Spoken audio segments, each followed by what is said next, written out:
And welcome to the New South Wales Community of Policy Professionals webinar series. My name is Louisa Mamuni and our webinar today is on responding to a pandemic, policy challenges and opportunities. I'd like to open by acknowledging the traditional owners of the lands on which we are meeting with today, wherever you may be listening from, and recognise this land is, was and always will be Aboriginal land. As host of the meeting and on behalf of the Community of Policy Professionals, I'd like to pay my respect to elders past, present and emerging, and welcome any Aboriginal people or Torres Strait Islanders joining us today. Our guest this morning is Dr. Michelle Kredikos. Michelle is an Executive Director working with the Chief Health Officer within the Ministry of Health and has been supporting the public health response to COVID-19 since March. Michelle is a public health physician with a PhD in health services research. She has extensive experience in public health policy, systems management, population health program delivery, epidemiology, surveillance and evaluation. Michelle has a presentation to share with you today, and then we'll have a Q&A session. You can ask questions by typing these into the chat with everyone, and I'll facilitate those questions to Michelle. So let's get started. Michelle, over to you. Thanks, Louisa. I'll just get straight in and share the presentation, and then we can do some Q&As afterwards. Get that working.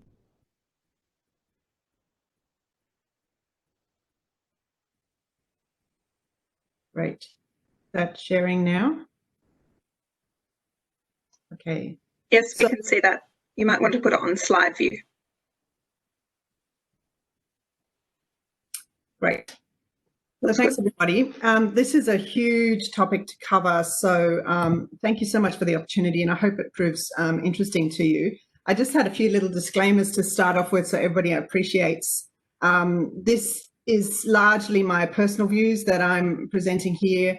They generic and describing the overall of what I've learned from this pandemic to date. There's obviously many views that could be put forward about many things. The other thing is that this is obviously still an evolving situation, so many things may still change, and we may still be learning every day. So there may be, if I was to do this in another few months or even another year, I might have some different views. It's also a very large topic and there's a lot to cover. So I certainly won't be able to get into too much detail on any one thing. And I'm just trying to present a general overview from a policy perspective.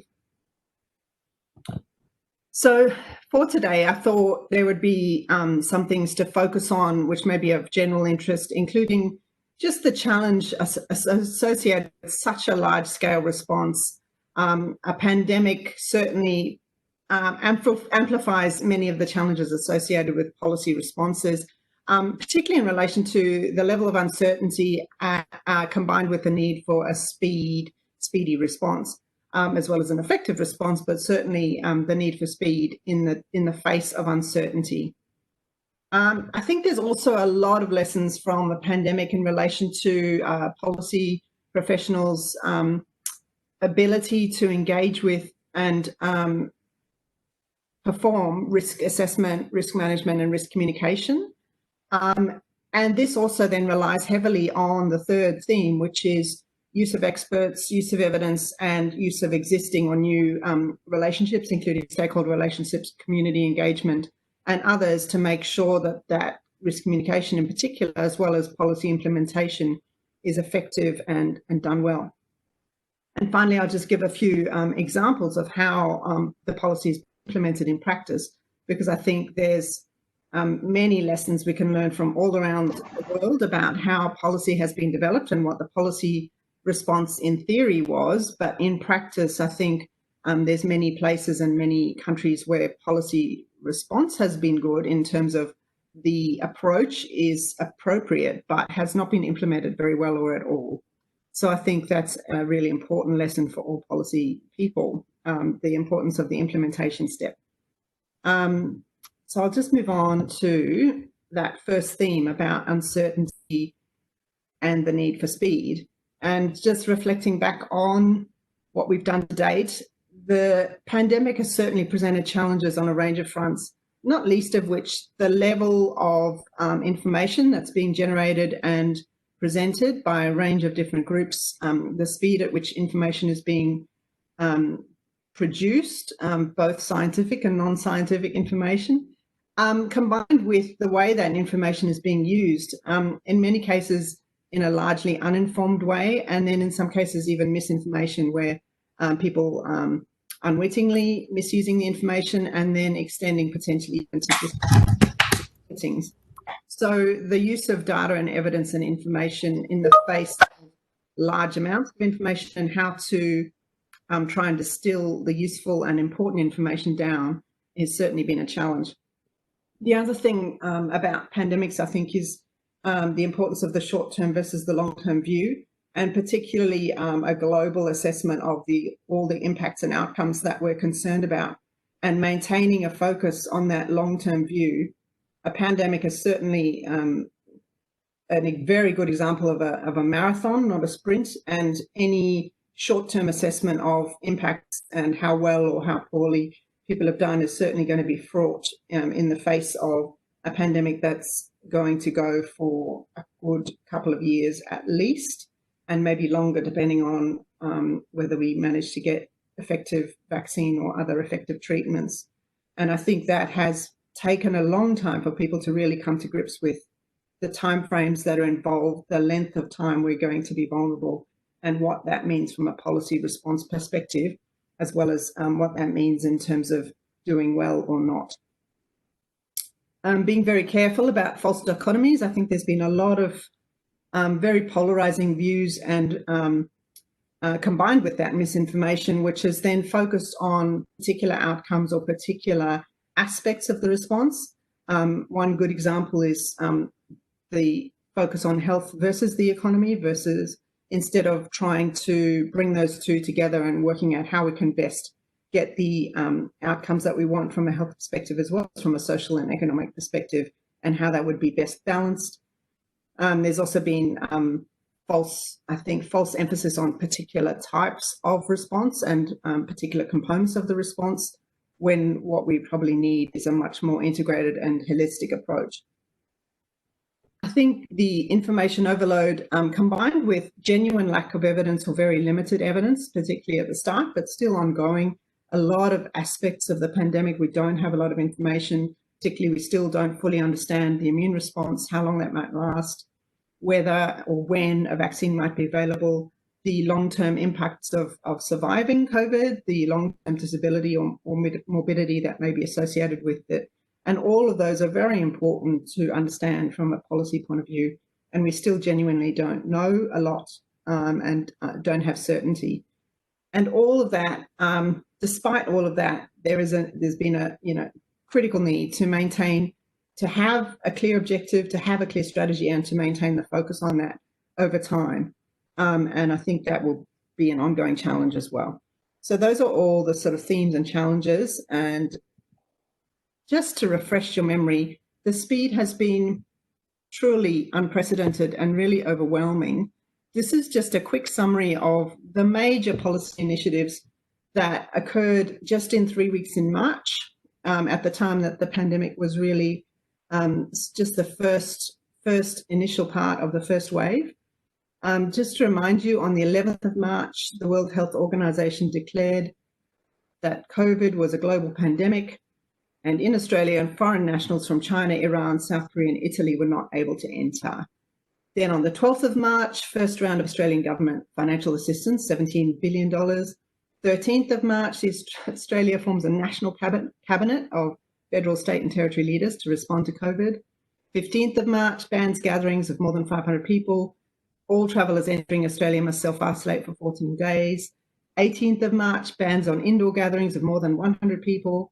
20th of March, a new social distancing density rule, particularly for premises of 1 person per 4 square metres. On the 21st, Australia bans non-citizens and non-residents from entering Australia. Incoming residents must self-quarantine. Second round of Australian government financial assistance was announced on the 22nd of March, $66 billion. 23rd of March, further restrictions on a range of premises, including pubs, clubs, cinemas, places of worship, casinos, gyms, closed, and schools started to close. On the 24th of March, international travel ban announced. 26th of March, more restrictions, including restrictions on number of people that can attend weddings and funerals. 29th of March, stay-at-home rules, no more than 2 people may be together in public. 30th of March, third round of Australian government financial assistance, $130 billion. And then on the 1st of April, by then Australia had 4,800 cases and the growth rate of those cases was reducing significantly. So that's just 3 weeks, and that is an incredible set of developments over that short period of time. And all of that requires huge amounts of work in the background, not least of which is the legislative requirements to enact all of those policy decisions.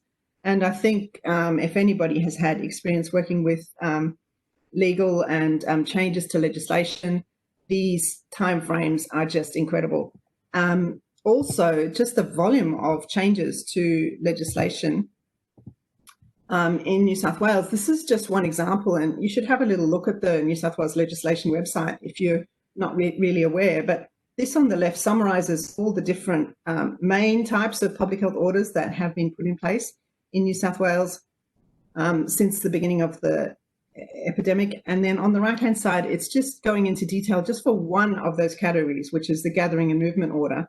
And it only summarises from the 16th of March to the 9th of May in reverse order what has been put in place. And you can see how many orders have been put in place and then changed, and how that the challenge that then represents, both in terms of having everybody, even across government, knowing where all the orders are up to and then communicating that to the community as to what is and isn't permitted, as well as business, of course, with all of the impacts on premises.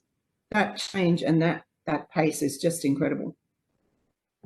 So just having a little look at what happened over that period in Australia, you can see that timeline when the first cases were identified in New South Wales in late January, and then first China arrivals blocked, then Iran, then South Korea, then Italy, then self-isolation of all arrivals, Australian borders closed, first stage shutdown, second day shutdown, so all those restrictions that I just talked about, quarantine of all arrivals just in that period of the peak around the 28th of March, and then further shutdowns and the schools coming into play at that time, and then the epidemic starting to come back under control. And then later, first easing of restrictions around late April and the release of the 3-step roadmap in May. Just an incredible timeline and pace. And anybody working in the pandemic response at that time can remember how incredibly busy and overwhelming it was. So in that context, one of the things that I think all policy professionals need to have some capability in, and at least an understanding of the elements and the importance of risk assessment, risk management, and risk communication. And in the context of COVID, there are so many risks, and how to best balance them and how to best develop an appropriate and proportionate policy response has certainly been one of the key difficulties and will continue to be a challenge, I think, and how to assess the overall health risks, not just the COVID-related risks, as well as the risks to the health system in particular, but other systems, together with the overall social and economic risks and how to produce the best outcomes for the community. That's still a work in progress, and I think we're doing reasonably well, but that is certainly very challenging because there are still so many uncertainties, and because there are, it's such a difficult balance, and things can get out of control so quickly. And all of that is on the background of the primary risk, which is the level of the lack of immunity in the whole population, the level of infectiousness of the virus and its ability to spread, and the lack of a vaccine or other effective treatment, particularly the lack of a vaccine which would allow us to develop community immunity broadly, which would then allow the risks from the virus to be mitigated in a more sustained and permanent sense.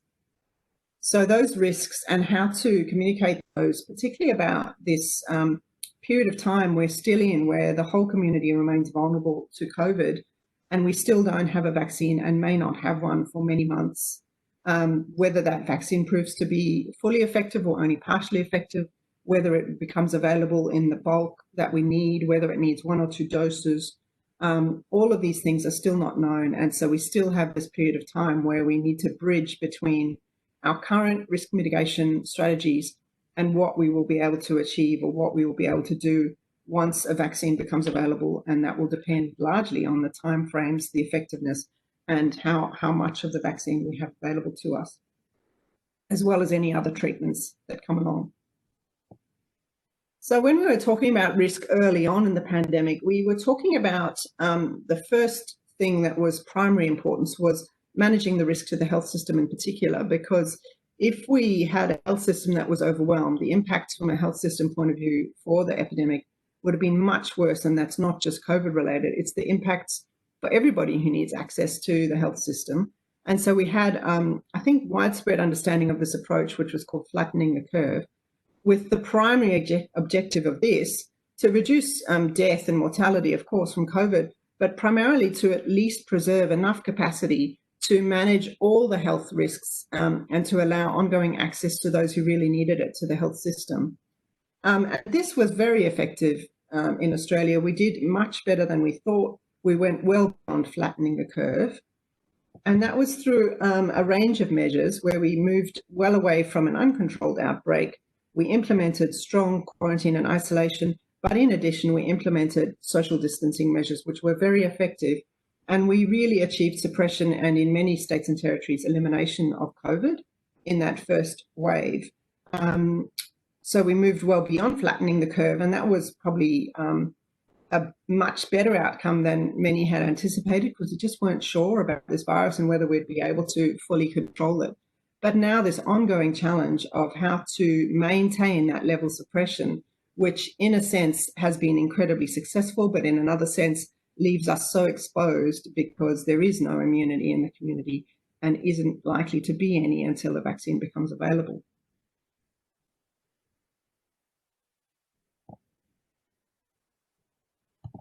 So the other risks I mentioned were about maintaining access to the health system itself and the importance of communicating to the community that the health system remains safe and that people who really needed help or access should be encouraged to continue to seek it. And we did see a dramatic drop-off in people presenting to our health systems, and we needed to work actively to counter that fear. As well as countering some of the other health risks, particularly mental health risks, and using communication strategies and all other services available to make sure that those supports were available to people regardless of where they were or who they were, that they were available and they could be accessing telehealth services or phone services to support them if needed. And then communicating the risks associated with COVID itself. This was particularly challenging in the early stages when we weren't really sure about the risks of COVID, but we had pretty strong evidence that it could be very serious for older people.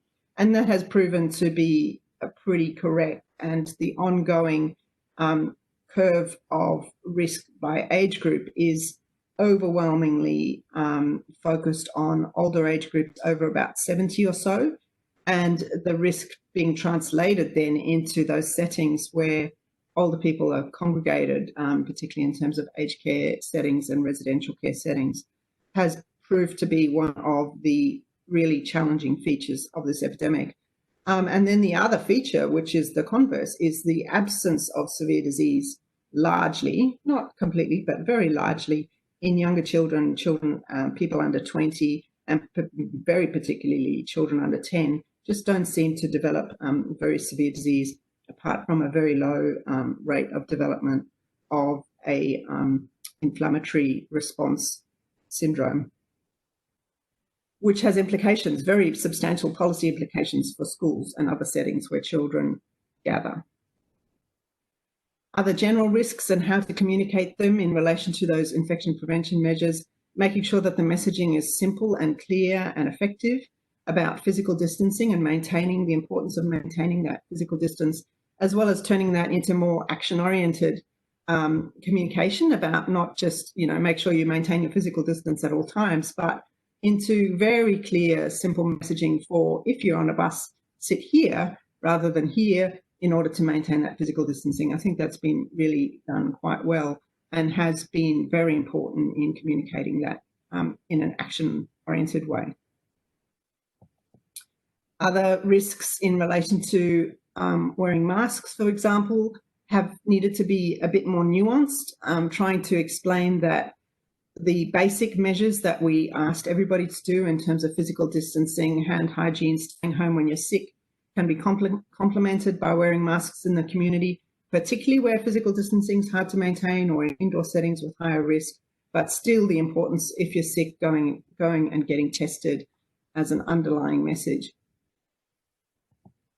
And then finally, these risks associated with lack of a vaccine and what that means from an overall whole of government response point of view, as well as from the public health response point of view, how we will be able to get through until we have one and what will happen when we do have one.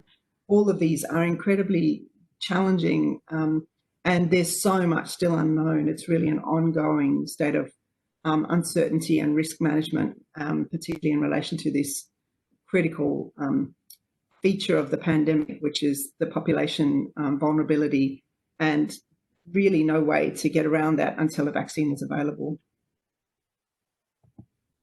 So how do we synthesize the evidence, use the evidence, communicate the evidence, and make sure we're doing so in an effective way so that the community can trust what is being said, can trust government policy, can take on board the messages and implement them themselves because they feel that it's right and proportionate and evidence-based. This is certainly challenging. I think there's really strong lessons in terms of how to make sure that as policy professionals, you know who your experts are, you have good relationships with genuine experts, and you have mechanisms to ensure that experts are able to provide evidence-based information or recommendations to government in a very timely way, and that you can use experts and evidence to counter that misinformation or inappropriate use of information that's certainly prevalent, and particularly so in this age of social media where everybody has an opinion, and even people with no background in health or infectious disease or any other element of pandemic response are quite happy to put forward their views about what should or shouldn't be done. And in the setting of major impacts to the community, that's actually reasonable and understandable, but certainly you need to have a policy response and a process to support getting key messages and evidence-based messages out there. And in that regard, those relationships, the use of stakeholders, the use of community engagement are paramount, as well as having consistent messaging, clear messaging, learning from the evidence base as quickly as possible, and particularly learning from both a local and an international perspective, because I think Australia and New South Wales has been in a different position to many other countries, and many of the most challenging debates that occurred in the first phase were based on people drawing from experiences in Italy and the US and transferring that immediately to Australia and saying, if that happens here, we will be doing this, that, and the other, when in fact we were already in a very different position and had other options available to us that many other countries didn't have. I think the importance of, in that context of providing evidence-based approaches, to reduce the focus on the strong desire for silver bullets and single effective strategies and also shiny new things, and continuing to focus on the known evidence-based but multifaceted responses that in general most policy professionals will know that just about any effective policy response requires a strong multifaceted response. There's almost no examples where one single thing will do it all or achieve the response that you're trying to get. And that tends to be a bit more boring and a bit less attractive than a technology or a silver bullet or a one size fits all approach.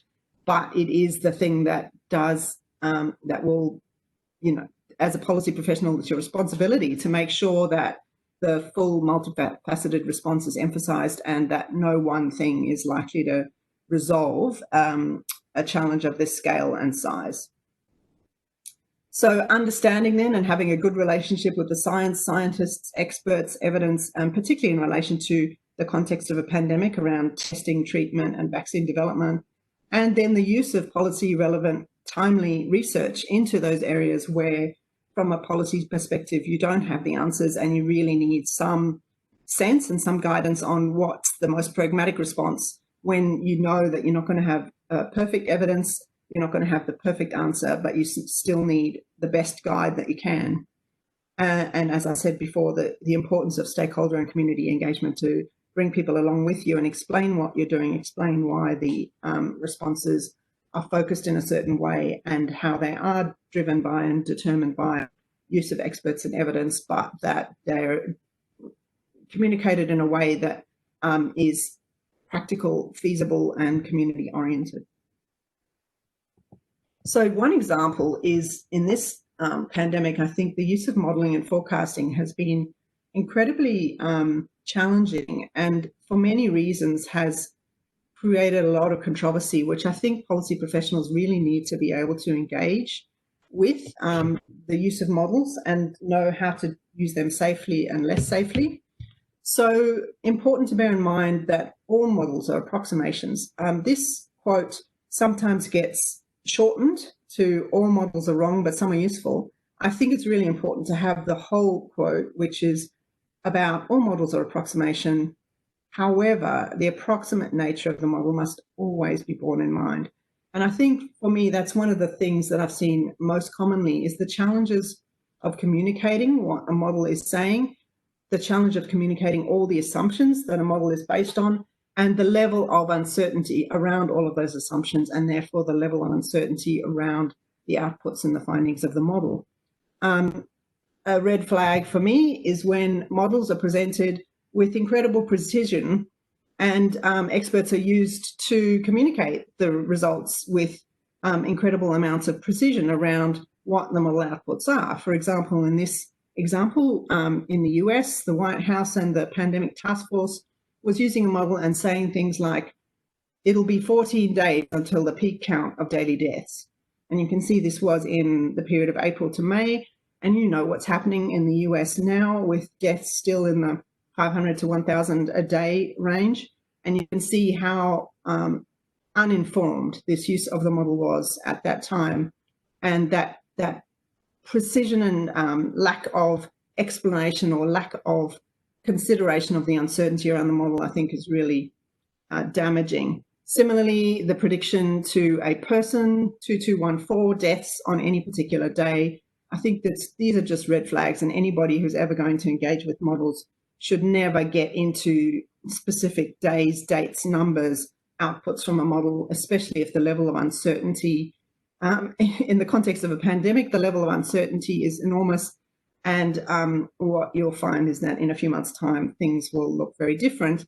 And you then damage the trust that people have in you if you use models in this way. Similarly, the US had incredible pressures, I think political pressures and others, to have good news stories. I think models were misused, selectively used to move to justify a move to reopen. Models were picked that showed a rosier picture. For example, there was a model, or probably not even a model, just a fitting exercise that had a cubic model that showed deaths dropping precipitously in May and essentially going to zero by May 15, and a lot of that was used to support the approach that was promulgated. And if you simply fit a model to a curve, you can get any outcome you want. That's not proper modelling or forecasting, and really in this context has put a lot of a black cloud over the whole concept of modelling and forecasting. And I think from a policy perspective, you really need to understand how to use models and how not to use models and what you can and can't take from them. And this is just a lesson in point, which you could look at in a bit more detail if you're interested. There's so much to say, and I think I'm going to run out of time, so I'll start to go a bit faster.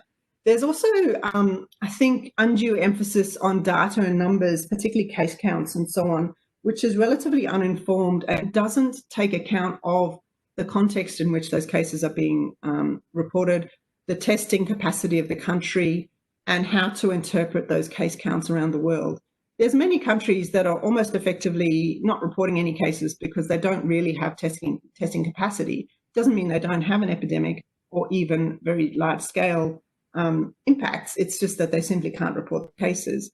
And then in other countries, there's certainly cases being reported, but they don't get reported along with the test positivity rates, which is a key metric of how much testing is being done and whether you've got enough testing to really properly and fully identify all your cases.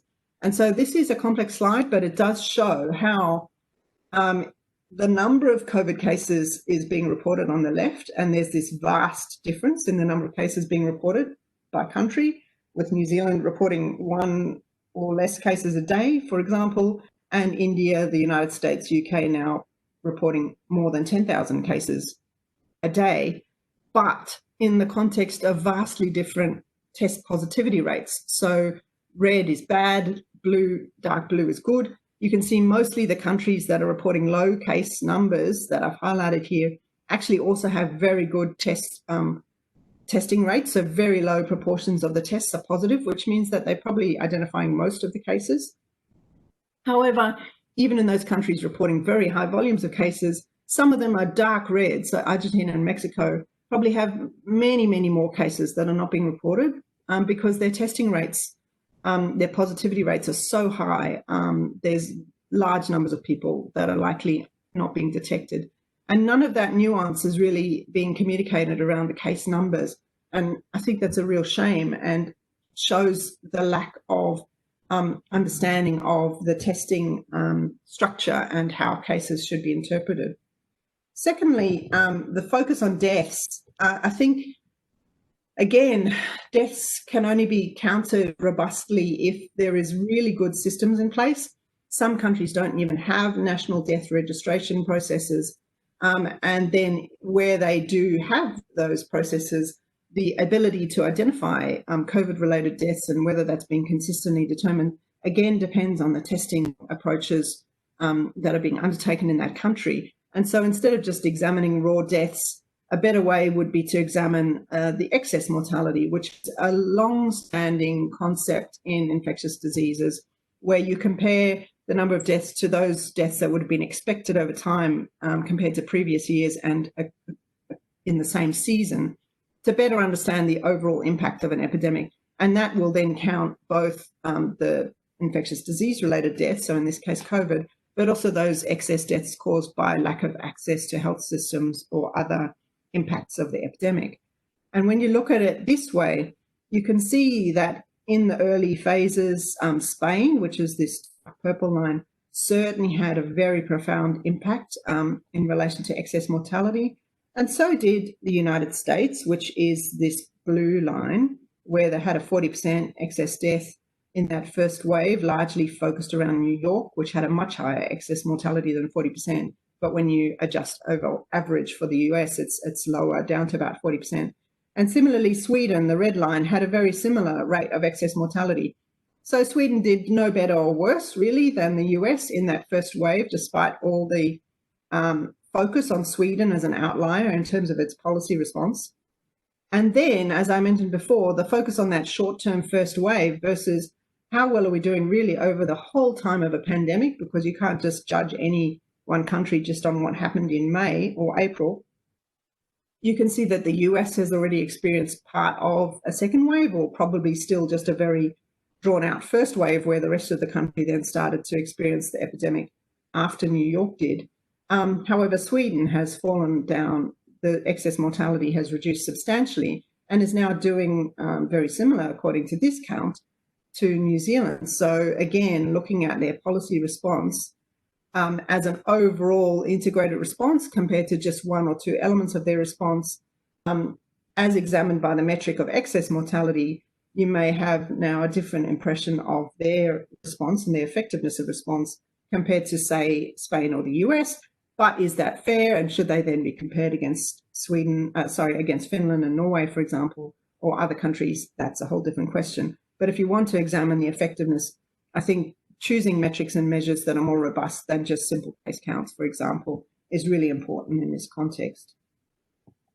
So much to say about information, misinformation, social media, just really to draw on the previous theme about use of experts and evidence, relationships, clear communication, and how to manage to get those clear, practical messages out to the community in the context of this level of information from all sources, vetted, unvetted, scientifically based or not, as well as this ability to use data in so many different ways in an uninformed way that doesn't really get to the heart of the issue. And as I said, the use of experts and evidence and how to make sure those people who are providing that sort of front to the media are well informed, have the latest information to hand, and are being used in a way that builds the trust and credibility around them to support the pandemic response and to support the policy response. To do that, the importance of really strong communications. This has been a huge part of the pandemic response to date, making sure you can engage with all parts of the community, young people, Aboriginal people, older people, people from other culturally and linguistically diverse backgrounds, and to do that in a way that is engaging and effective and sustainable. Because if your message is to get tested and you want people to get tested anytime they get any sort of symptom that could be COVID for many, many, many months, you need to develop a campaign that's really engaging and has nuance and is not going to get boring. And it's an incredible challenge to keep this level of community engagement for something that we would never ask the community to do in normal circumstances, to come forward with a slight sniffle for a test.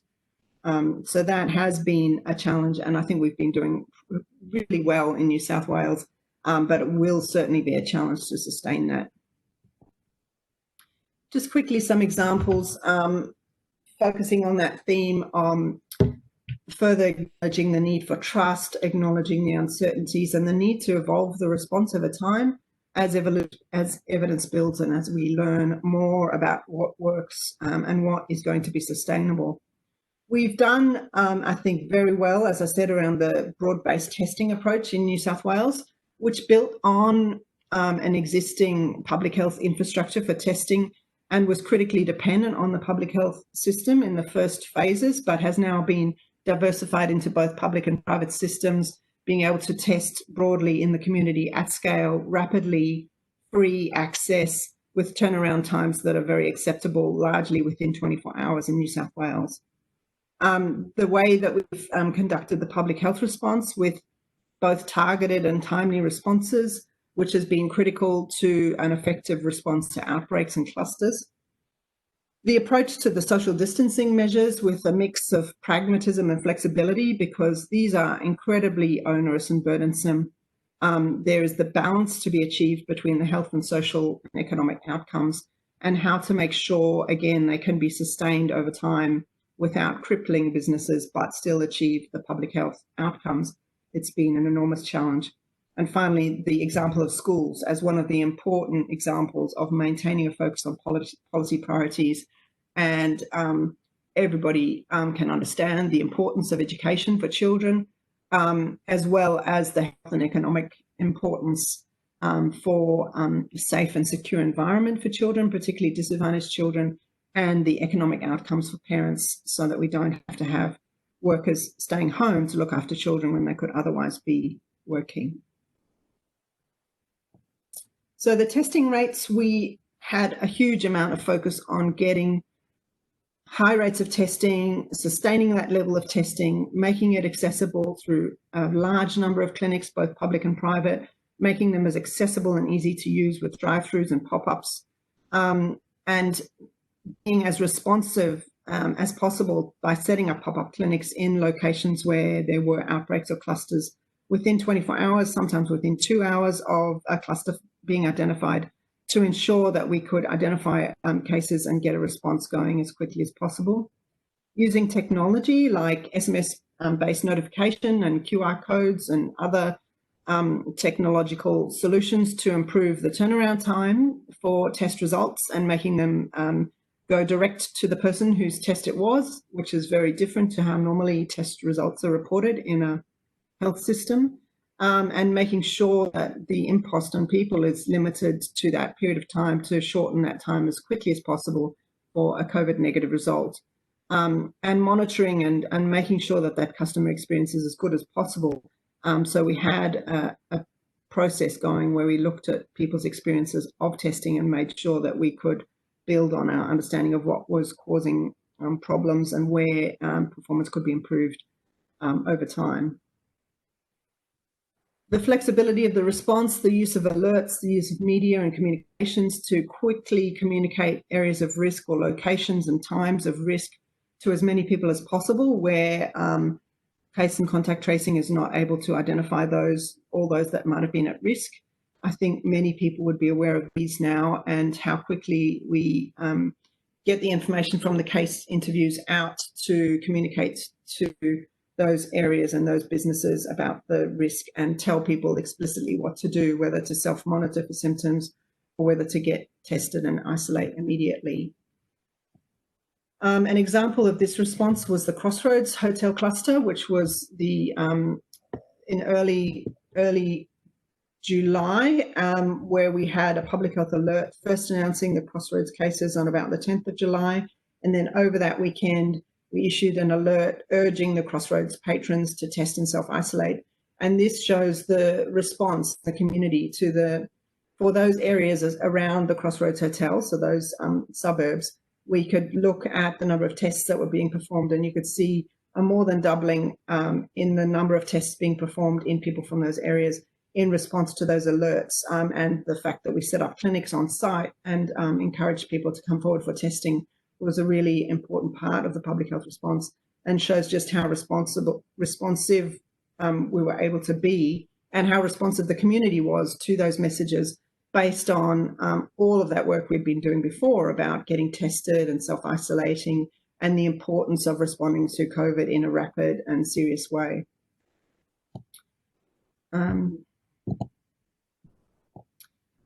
There's been so much work done on social distancing measures around working with the community and working with businesses to understand the elements of how to make things safer. Nothing's ever safe, but the elements of physical distancing, hygiene, record keeping and well-being, staying away if you're sick, excluding people who are sick, and having a plan around that and communicating it clearly so that everybody understands the important elements. That's been an incredibly large amount of work. There's many government agencies that have been involved in supporting this, and anybody who has been involved in that knows how much work it is to develop checklists, tailor them to the appropriate circumstances, keep them updated, ensure there's a compliance and education regime around them, as well as all the legislative and other supports that are needed to implement that in a timely way, and how much change there's been, continual change over time, and keeping up to speed with that and communicating it to stakeholders. Incredible amount of work. Finally, schools. I think schools was a very contentious part of the debate early on. It was very early. I think the whole of government recognised schools were a really important element to keep open for as much as possible and to return as quickly as possible once it was safe and once community transmission was under control. We achieved that. We managed to return students to school and have been able to continue them at school since that period in May. And for that cohort, particularly that are graduating from school, this has been an incredibly challenging time, and it has been a policy focus to maintain children in school for their health and for their social benefit, as well as for the benefit of the parents and the community generally, in having children in school and learning and not out of school and not impacting maintaining people at home. It's so difficult. It was so difficult. Everybody who had to do homeschooling knows how difficult that was. And that was a really important thing to keep communicating across whole of government, how important we all considered keeping schools open while it was safe, if it was safe to do so. And I think it's been proven that it's been safe. So all of that notwithstanding, there's a lot more challenges coming. I'm sure things are going to continue to evolve and change. All of Australia and New South Wales remains at risk. COVID is still circulating. We still have an active public health response. We still don't have a vaccine. So all of this is going to go on for many, many months. I hope that's been somewhat interesting and informative, and I'll just open it up for some questions. Hi everyone. So if you can pop your questions into the chat with all, I'll be able to facilitate the questions to Michelle. I can see we've got a couple of questions so far, but I'm going to start off with a more general question, and you did touch on it in your presentation, Michelle. I was quite curious about looking at we're often, as policy professionals, we're often asked to look at overseas examples and work out what are the jurisdictions which we should compare Australia or New South Wales to. How do you know, in terms of the COVID context, what were the jurisdictions which were most comparable to our situation here, and then how did you kind of go about understanding whether or not the learnings that they were experiencing from COVID were applicable in Australia? Yeah, so I think that's a really interesting. The first thing was to understand that the important considerations was what was the epidemic situation or the epidemiological situation in that country, and whether it was a valid between Australia and the other countries. So normally in many policy responses, we compare ourselves to other OECD, European, US, UK countries. In this context with COVID, many of those countries already had very widespread or community transmission. So in the case of understanding what was going to work or what was going to be possible in Australia and New South Wales, other countries were much more useful. Countries like South Korea, Hong Kong, Singapore, New Zealand were in a much closer epidemically to Australia, where we were at that time, and had already shown the ability to control and suppress the virus. And we drew heavily from what they had done and the understanding of what was proving effective from those countries, and did not focus nearly as much on what the US or the UK or Europe was experiencing, because their epidemic situation was so different, and you really couldn't draw parallels between what they were doing and what we were doing, other than to say everybody's at risk and we could end up in that situation. So I think the experience in Italy in particular, and then US and New York, was really useful to show people what actually can happen with an epidemic, even in a very, very well-developed country with really good health systems. You can still be overwhelmed, and you can still have the ambulances lining up and ICU being overwhelmed. And so that was really important to say this is not just a China situation. It's not just a case of poor access to health services or poor response or whatever. This can happen anywhere. So that was important to learn that lesson really quickly, but to be able to draw parallels from other countries in terms of their ability to respond. The fact that Australia is an island, we have options available to us that other countries in the middle of Europe may not have had. When you're surrounded by other countries with widespread community transmission, your options are much more limited than we had in Australia. And so the effective use of those border restrictions, which I would never have thought we would do, which we actually did and was incredibly important, the use of quarantine for all travellers, incredible policy decision, but incredibly effective. Probably not appropriate in other circumstances in other countries where you already have established community transmission. There's no point in doing that. Thank you. I think it's good to remember that we can learn lessons from jurisdictions, even if we don't think that they have an immediate comparison to Australia.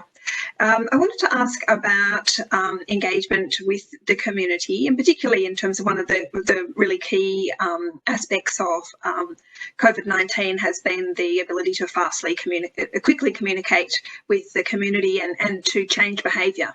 How did you go about getting information about people and the community's views and how to influence their behaviour change, and what messages would work well to influence the behaviour that we wanted to see from them? I think this is a learning as you go exercise. I was very tempted to put up a, flying the plane as you build it kind of image, but it's a bit overdone. But I think it really is learning as you go and using all channels, all means to communicate, as well as to learn about what's happening, what's effective. The feedback on social media is certainly one thing that's really useful because it's immediate, timely. You certainly get a very clear response from the community if you're doing something that they don't agree with, or they don't understand, or they think it's unfair, and being able to pick up on those messages and respond and explain why it may seem to be unfair, but there is this consideration and that consideration, and that's why we think it's important to do it across all these settings. The use of all channels, as I said, there's no one single way you're going to get a message through to such a diverse community and make sure you've got the reach over time.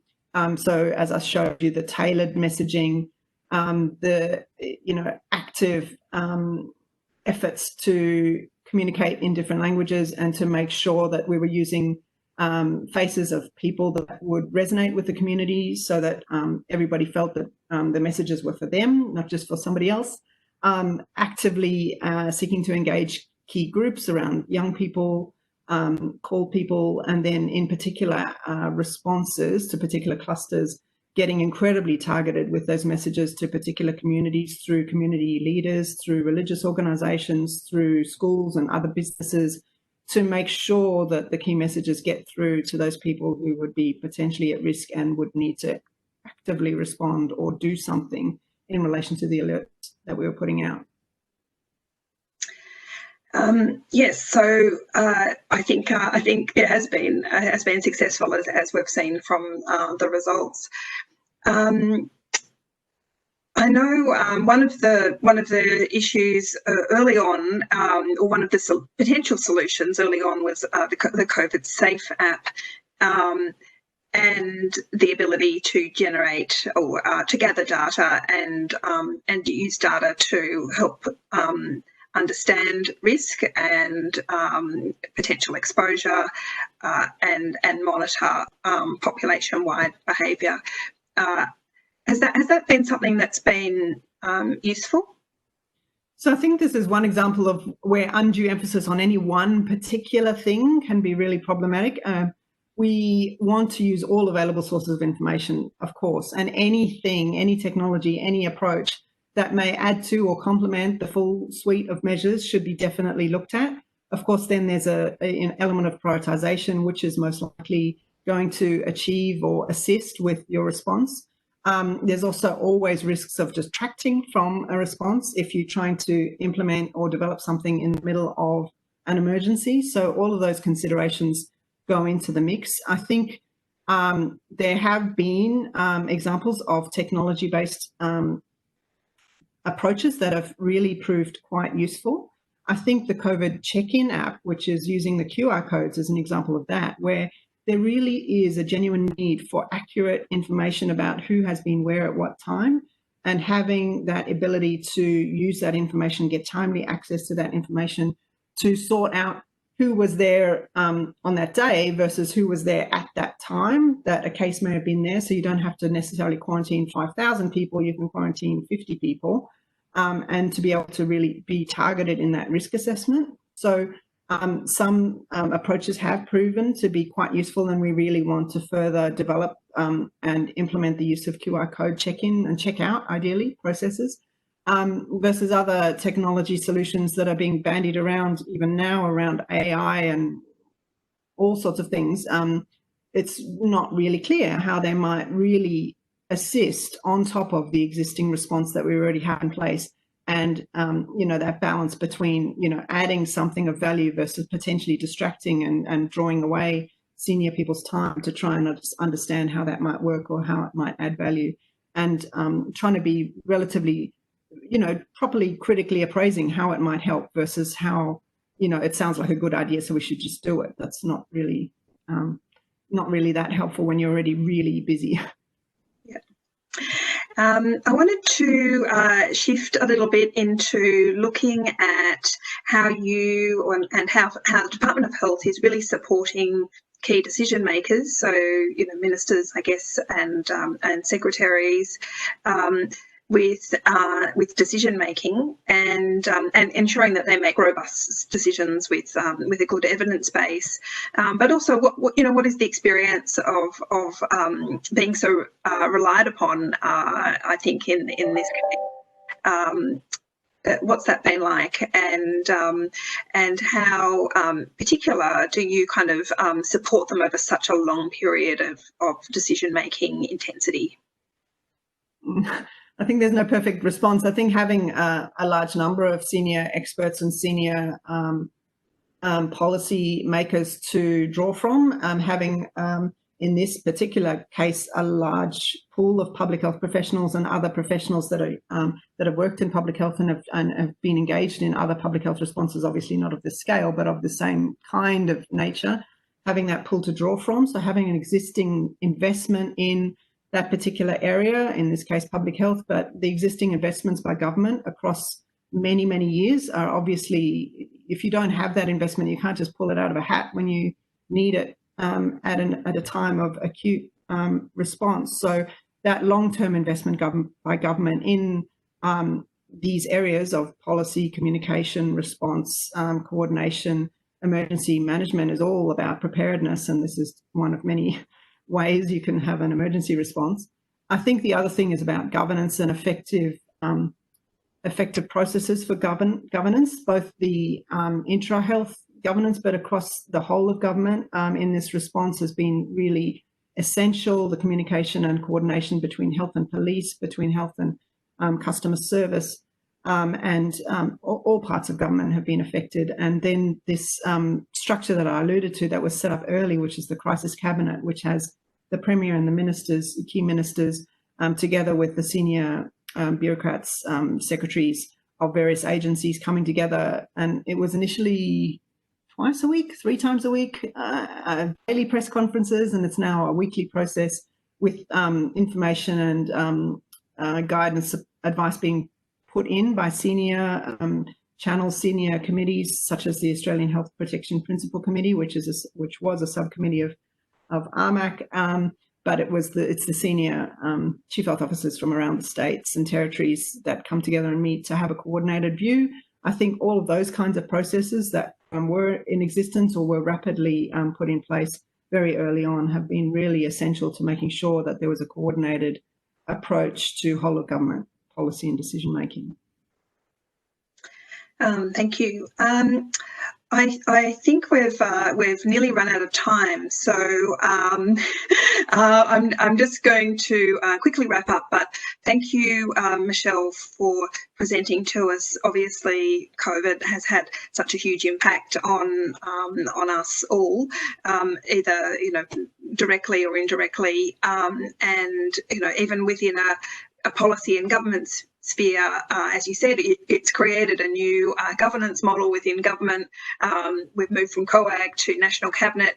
The restrictions and changes on people and the government spending that it has created is unprecedented in recent memory. Probably World War II is the most direct comparison, and largely it's been successful, which is good news for us, and does go to the skill and depth of the professionals that are supporting decision making, as you pointed out. So I think we've learnt a lot from your talking us through of the policy issues around COVID, working with experts, bridging the gap with scientists, and joining, ensuring that decision makers have the correct information with which that they can make robust decisions, and some of the downsides of that, in terms of using models and not